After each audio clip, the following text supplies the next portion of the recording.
real Jarvis, your personal assistant, doesn't look so fancy as you can see in the animations around the internet. It looks more like this. It's mostly the terminal setup, or it can be something other like the IDE. In this case, it would look like this. And I want to show you one real use case that it can do, and it will be writing a full blog post. It will generate idea, it will make a research, make outline, write article, generate image, and then post everything with the related tags. So, for example, all these 4 articles that you can see here, they were all made by AI. And I will show you one of them right here. It has everything: the title, publish date, all the content, all the links related to it, and it's well integrated into my website. And now I will show you how this process works. So the first thing is opening your IDE or terminal, whatever you prefer. And here I have one skill that I always use to do this, and it's called blogging. And I don't really have idea for today's blog post, so let's ask him what are the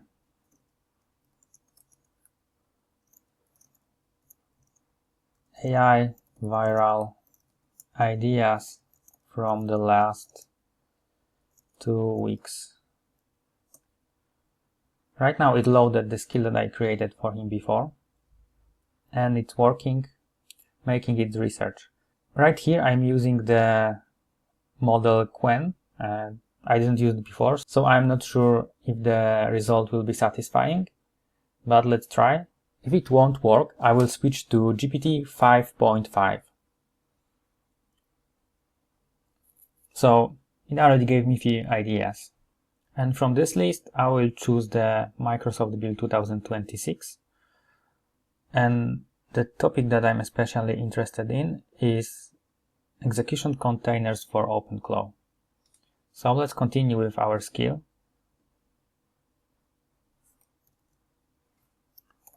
Blogging. And in the blogging, I have few internal modes. So one of the modes is research.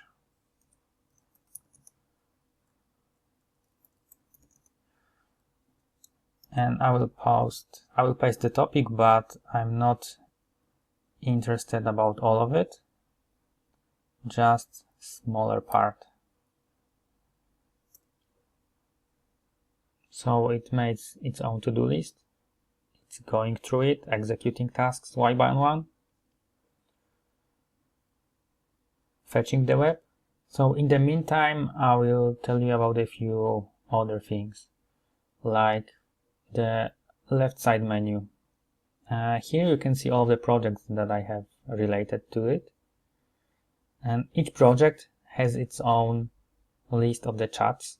And on the right side you can see these are the new files that I created, and there is also the file explorer that I will open a little bit later. Okay, it finished its own task. Let's move forward. So it's also suggesting me the flow that I made before, so I can just respond yes. It's going through another to-do list. And just to show you that there is no related topic on my blog, so these were the latest topics. I will reload the page so we can see it's live. The last topic was the accessibility law the UK never wrote. And after I will finish this process, after the agent will write all the blog posts and publish it, you will see that it's published here and visible in the real time. And I don't have to publish anything, I just write the comments here in our own brain, our own Jarvis system, that is in real life OpenCode in my case. So let's continue, let's write the actual blog post. As you can see, it also updated a few files. It made the research here in this research file. it shows me the things that he wrote. So it was the outline, date, Slack, topic, CTA, introduction hook, sections one by one, and conclusion, some assets that it includes, internal links that I have already on my blog posts, and the resources. Okay, so now let's tell him to generate hero image, prompt, and real image. It asked me which hero image prompt would I prefer. I would prefer agent containment grid. Submit.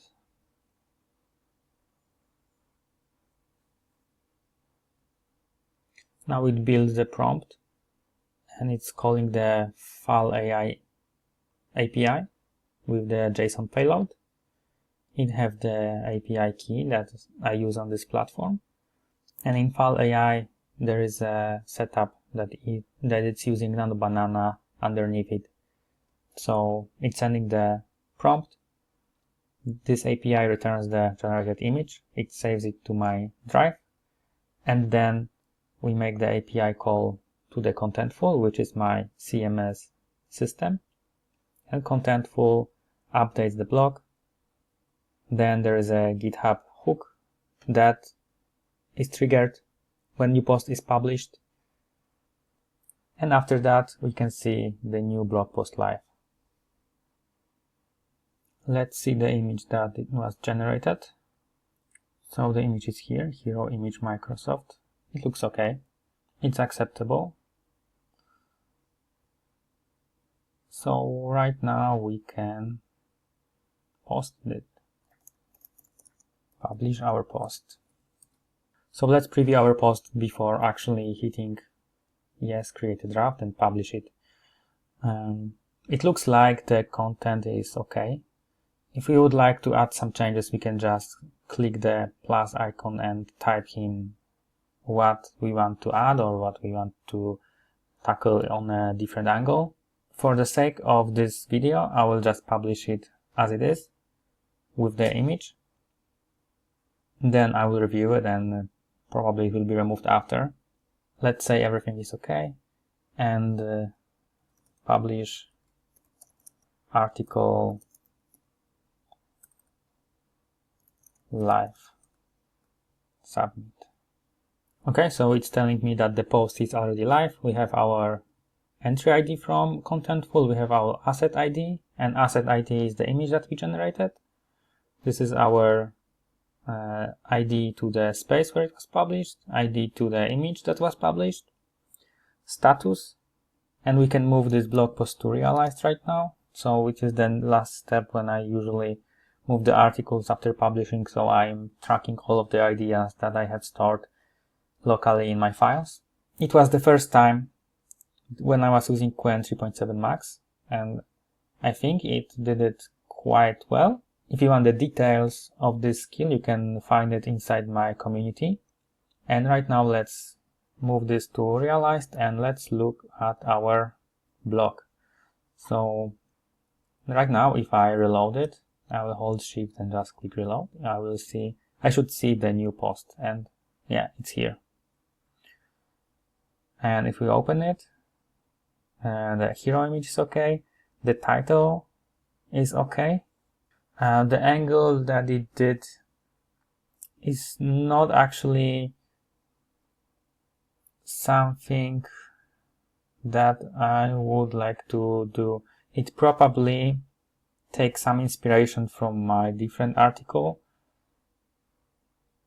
because I had similar article before, but it used it in the context of the Microsoft release with the Claude Code that was made yesterday. I'm not sure if all of these informations are correct. Had the latest building resources. Let's check the links if they are actually live and active, and it looks like they are. So it made the article, but I think the model that I used here wasn't strong enough because this article is quite short. It taps the angle in a strange way, comparing to the articles that I made using Claude Code with Opus 4.7. These articles were really detailed, the research were really nice. This is exactly how I would publish it, and I would be happy to do it exactly this way. So this blog post will be probably removed. This is the exact use case of the real life agent that is assisting you in your everyday work. And in here I was the human in the loop for all of the time.